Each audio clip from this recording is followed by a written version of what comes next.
Westermann moss brush. Probably not ideal conditions because it was quite wet. Not too sure if it's a bit like sort of scarifying. Hopefully you're dealing with moss, where the drier the better. Sort of first impressions, well, it's got the Honda engine, the new GCV WR870. Quite good engine, quite quiet. I'll be honest, it did start leaking twice, so there's something up with the carb on that machine, so I need to get that sorted. But other than that,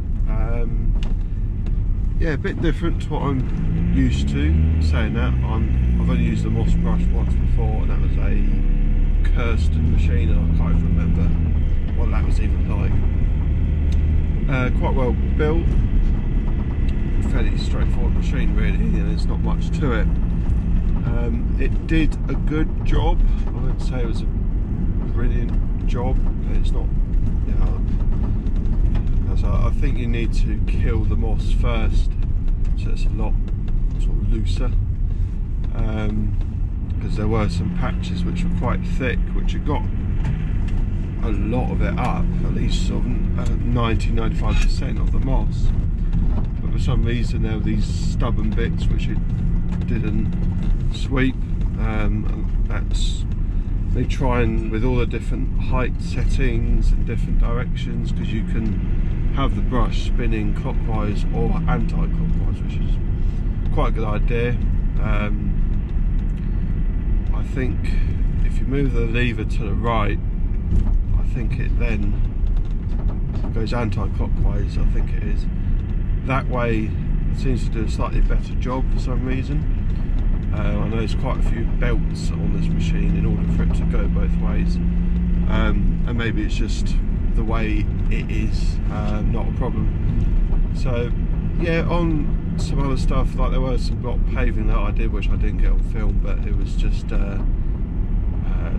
it was sprayed a few sort of months ago, I think about 2 months ago, just sort of get rid of some of the weeds and some of the moss. It didn't clean the actual blocks as well as I'd hoped based on some of the videos, but yet again they were wet, so maybe that didn't help. Do have a job with it in a few days time on tarmac again, but that has been killed, so I will see how that goes. But yeah, it's fairly easy to use. You do need to pay attention because it does sort of like to swing around quite a lot, so if you've got it on quite a rough setting,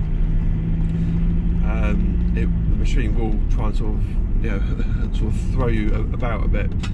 But yeah, there's not really much to it. So it did a good job, and the fact it can rotate both ways is quite handy. Yeah, definitely kill the moss first if you can.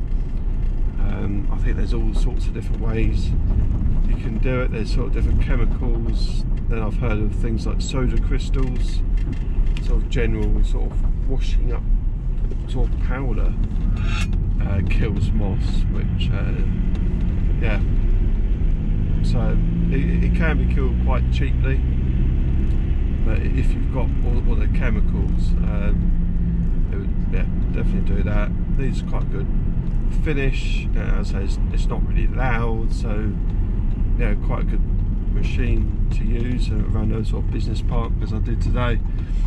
So would I recommend one? Probably a bit early to tell. Once I've used it, where the moss is dead and some other situations, I will report back. But so far, yeah, quite good. Pleased I've got it.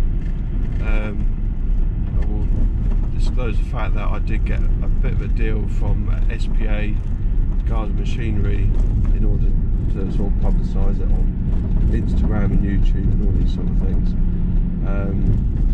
But saying that, they don't control, yeah, they haven't said you have to say it's a brilliant machine. So thoughts are mine, and I'll get some more content of it soon, hopefully. It's one of these things now, now I've got it, you start looking at people's drives and even my own customers' drives. It's like, oh, there's some moss over there, but that could do with tidying up. And yeah, it's been like that for years really. But now I've got a machine that can move the stuff. Now you sort of almost looking for the work for it, because yeah, they're not cheap. They're sort of just under £2,000 for one of these Westermann machines now.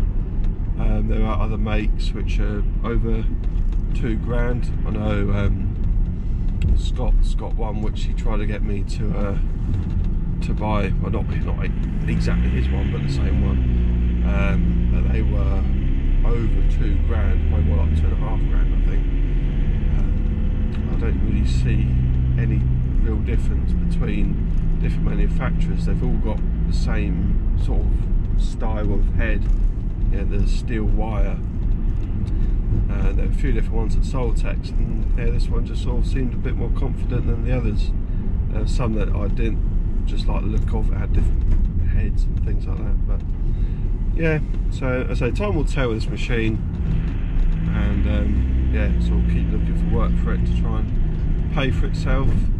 It's probably one of those machines that probably holds their value quite well. There's not a lot to go wrong, just sort of general wear and tear. Belts, it's got strong bearings on it which you can grease with a grease gun quite easily. Gypsy. So yeah, more videos coming along. A bit of a ramble as you. Thanks for watching, and I will catch you soon.